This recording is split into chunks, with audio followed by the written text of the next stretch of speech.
my talk title today is Sacred Wholeness. Sacred love, same thing. And we're going to start with a slide with a piece of scripture from Romans chapter 8. So join with me in reading it. For the creation waits with eager longing for the revealing of the children of God. For the creation was subjected to futility, not of its own will, but by the will of the one who subjected it, in hope that the creation itself will be set free from its bondage to decay, and will obtain the freedom of the glory of the children of God. We know that the whole creation has been groaning in labor pains until now. And not only the creation, but we ourselves, who have the first fruits of the Spirit, groan inwardly while we wait for adoption, the redemption of our bodies. A very powerful piece of scripture. So if you've been moaning and groaning, now you know why. There's a lot of moaning and groaning going on. And it's built into creation. It's in us. It's actually the presence of God. It's like it's saying that for some reason God has subjected us to this third dimensional experience in the hope that we ourselves will somehow push through all of the obstacles and the barriers, and that we will break into this greater understanding of ourselves, redemption, as Christianity calls it. But really it's about this higher vibration of energy where we know ourselves to be the divine. And that is what this book is all about, The Universal Christ by Richard Rohr. And he says, as we know, that Christ is another name for everything. And so then a definition of a Christian would be someone who finds and loves the divine in everything and everyone. Now that's a very different definition, isn't it, than the traditional one that we've all understood or grown up with. And perhaps that's one that we can easily identify with and agree with. We could say, well, in that case, then I would be happy to call myself Christian. Who fits the description? Anyone who is able to see the divine in everything and in anyone. Any person of any faith. Karl Rahner, back in the 60s, came up with this idea, which was pretty radical at the time, of an anonymous Christian. Someone who didn't know actually that they were really a Christian because they saw the divine in everything and everyone, and they loved it. And so they were anonymous. And in the book, Richard Rohr talks about Etty Hillesum, who was in the concentration camp in World War II. And she said, God was a power she could nurture and feed inside of herself. And this was a real living energy and power, so much so that she felt free. She didn't feel imprisoned in a concentration camp. And that's what we're all striving for in every moment, is whatever is hemming us in, whatever we feel is imprisoning us, that we can look at all of that and somehow break through it with this energy and this power that is not chained down by any circumstance. And she loved that in her experience, no matter whether it was the guards or other people who were dying or starving or whatever. She just loved the divine in the experience that she was having, even in the concentration camps. And she loved and honored the power that was there, a power that actually appeared powerless. That was the great paradox of it. She was in a moment of crucifixion, as they were, and yet she could see that this was the divine. This was not a victim. This was a very powerful being.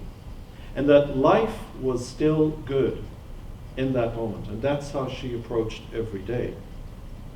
We have other examples of that too from the concentration camps. Viktor Frankl. And so she was loving life for itself, not dependent on how it looked, not dependent on some feeling that she would get from it, not dependent on some prescribed experience. She was just loving it for being life itself.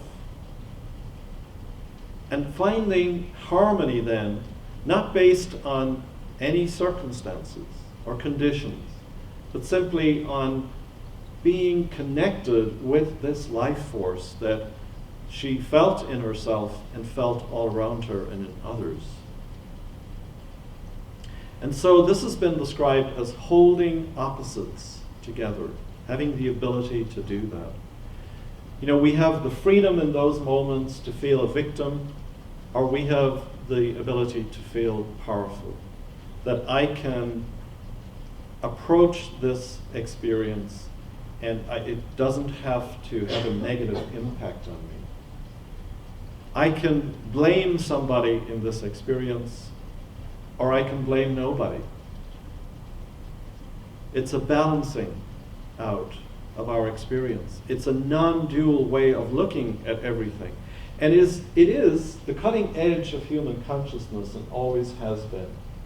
It's the cream of the crop. It's the people who rise up in all circumstances to be able to still feel and see good in themselves and in others.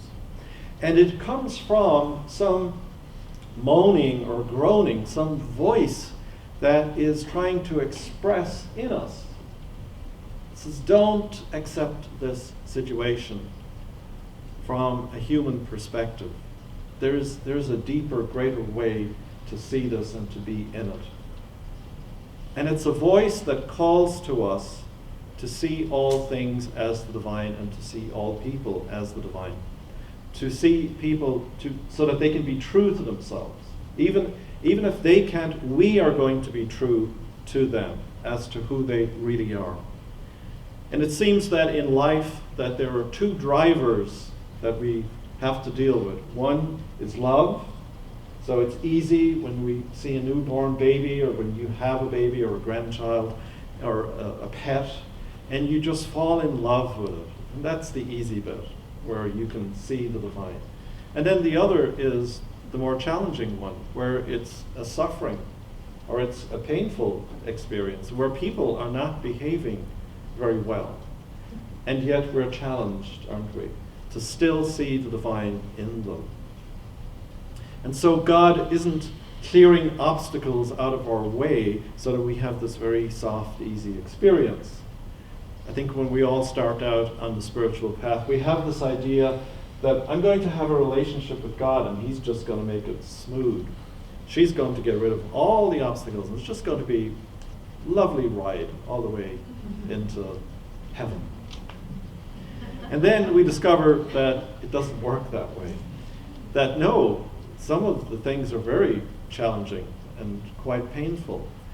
And yet that is still the divine, still the voice of the divine, pulling out the great potential of each one of us. And that's what, Richard talks about in the book, that the Christ really is our full potential, expressing in, as, and through each one of us.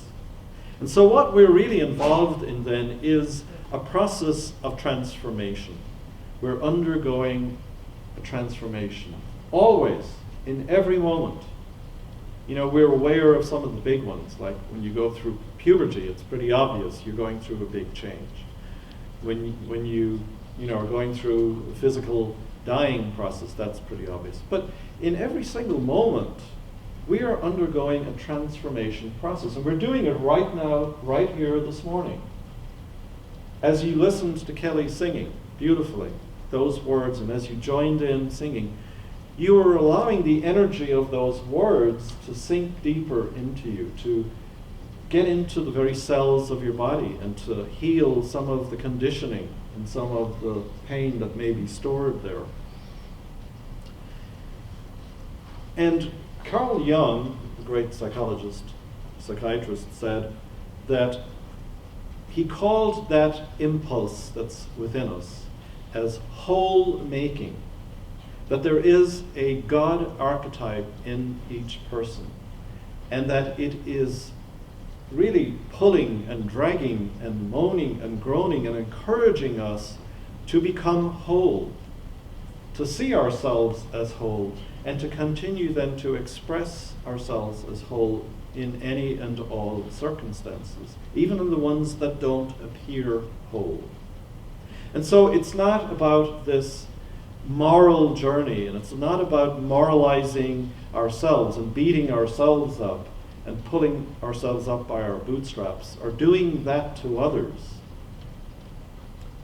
It's a very gentle, forgiving approach, if you will, to recognize the good in the supposed bad and the bad in the supposed perfect or ideal.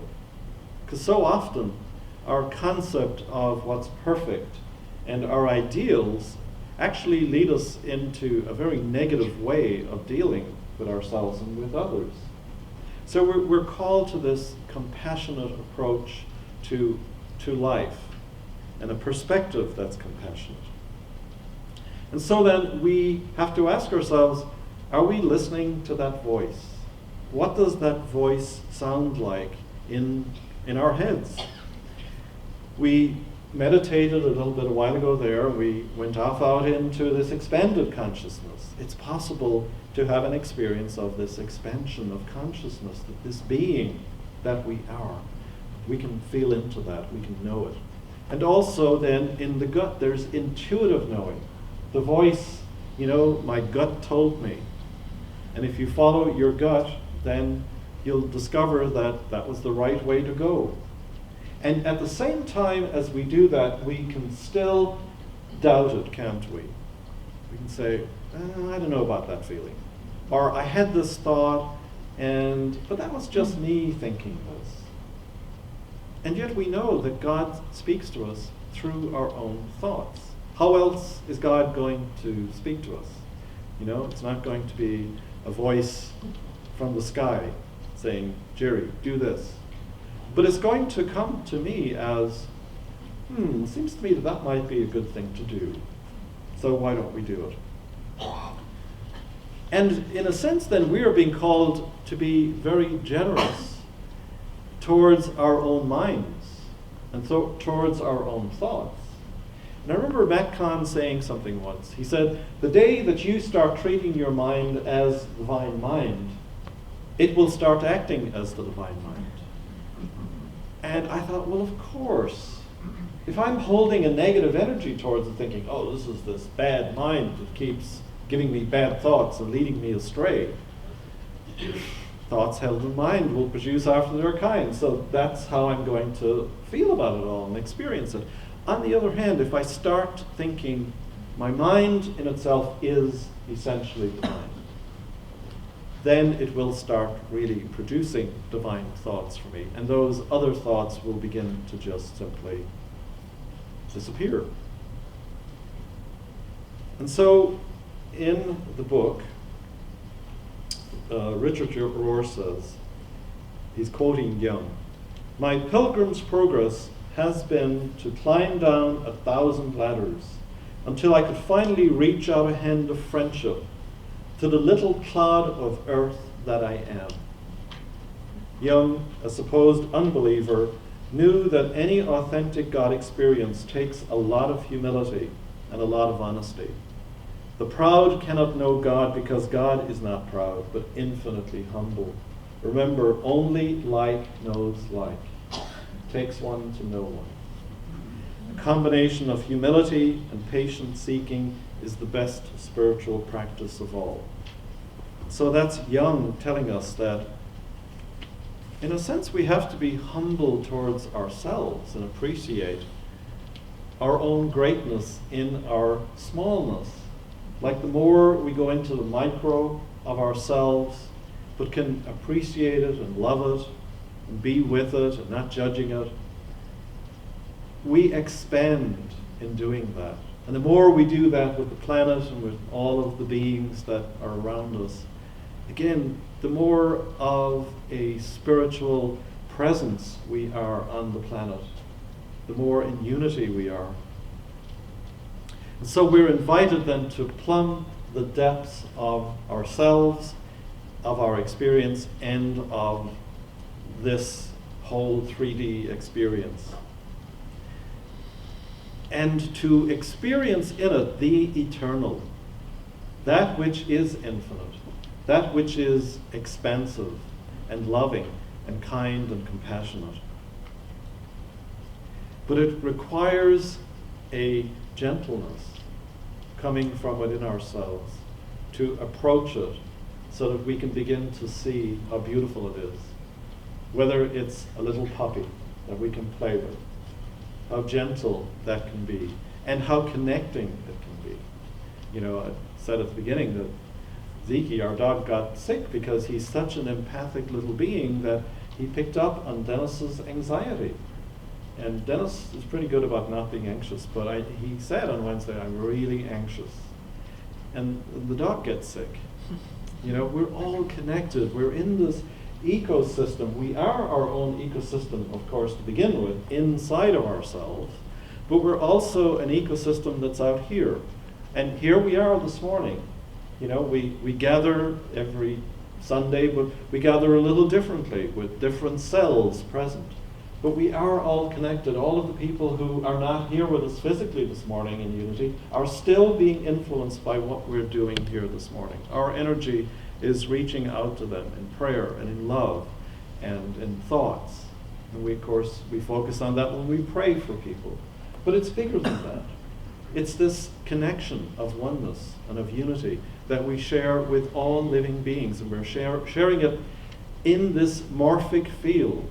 You know, scientists and spiritual scientists or scientific spiritualists, whatever you want to call them, talk about this morphic field. And every time we get together in this room, we're forming a morphic field. I don't know, how many people are Doctor Who fans? Not a whole lot. It's big, really big in England. So he goes into the TARDIS, and then, you know, he's transported, and it's like we come into this room, this is our TARDIS, and we're transported somewhere different. The energy lifts us up, and it transforms us, so that when we leave here this morning, we are not the same as when we walked through the door. And you know, if you want to on your way out, you can check that this morning.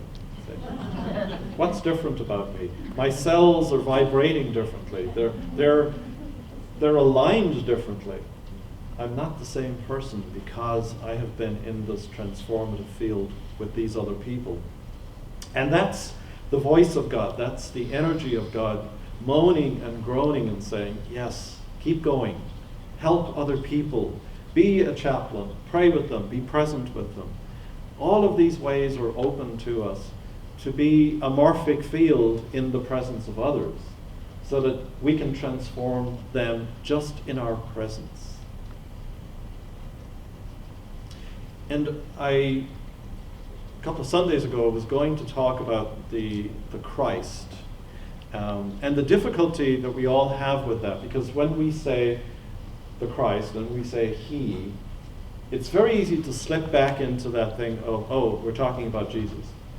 No, He's included, but we're not talking about Jesus.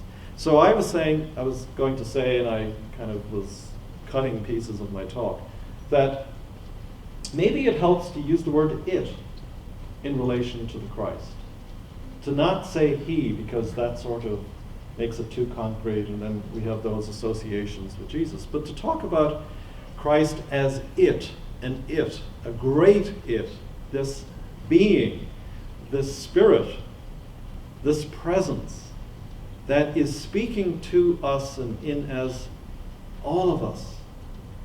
You know, this morning, right before I woke up, I had a dream in which Matt Kahn was talking to me. And he gave me a song. And it was like, it took me a couple of seconds after I woke up to realize I was now awake. It was a really weird experience. So we are, you know, so malleable in that sense that we can open up to the field of oneness. We can listen to that voice. You know, I could have got up and said, well, that was the weirdest thing with the dream, you know. And instead, I got my phone and I started singing what came to me. And I thought, okay, there's a song there. I know there's a song there. And now I can write that. So where are we all going with this? Well, the voice is leading us to the experience that Jesus had as the resurrected Jesus. So we're all invited into that field, that other morphic field of resurrected life and living. You know, if you knew that you couldn't die, how would you live your life? How would that be different than living a life where you're afraid about going around every corner that I could be killed, I could be wiped out, I might die, I don't want to die? If you don't care, if it's like, hey, this is just temporary, I can pour myself into this life and into this experience. And if I get smashed in the process, who cares? It's not the end of me. I'm being transformed into a much bigger being. Why worry about it? And I'm not saying, go out and jump off cliffs, but, to approach life that you're just going to give it 100%, that one about that you want to end up at sliding into home base, just beaten and worn out and full of dirt and all the rest. That's how we want to arrive, in this resurrection moment when we discard the bodies. We don't want to arrive there, covered in duct tape and all shriveled up, and it's like, I made it, but I haven't lived, I haven't really experienced anything. I am so far off my notes. Okay, I'll have to wind this up. So the thing that I want to say is, but the key to it is, so we are love, and we are heading to love. So what I want to say is, love the one we are becoming. Love the one we are becoming with every fiber of our being, with every cell in our bodies. Love, love, love, love ourselves. And transform ourselves into a morphic field of love, so that when we come into the presence of other people, that we are indeed going to help them vibrate in that same consciousness and approach life with the same openness and willingness to, die before we die, as they say. And so one of the things that I just ask right now, often we go to spiritual beings because we have one thing that we have in our lives that's still bugging us, and we're trying to heal it, or we're trying to fix it, or whatever. What is the one thing, if Jesus Christ walked in here this minute and said, okay, each one of you gets whatever, a minute with me, what is the one thing that you think you want to ask to have taken away, healed, whatever? What is it that is dying in you in this moment? That's dying to be born, that's moaning and groaning. And instead of thinking that you need to get rid of it, what you need to do is love it. And you need to welcome it. And then that will unhook all of those ties that you have to it. And just let that need go. And let it be a friend that's actually with you on this journey, that is actually trying to help you. It's the voice of God saying, you don't need to be afraid of this. You don't need to worry about this. This too is leading you forward. So with that in mind, we behold the Christ that we are to each other.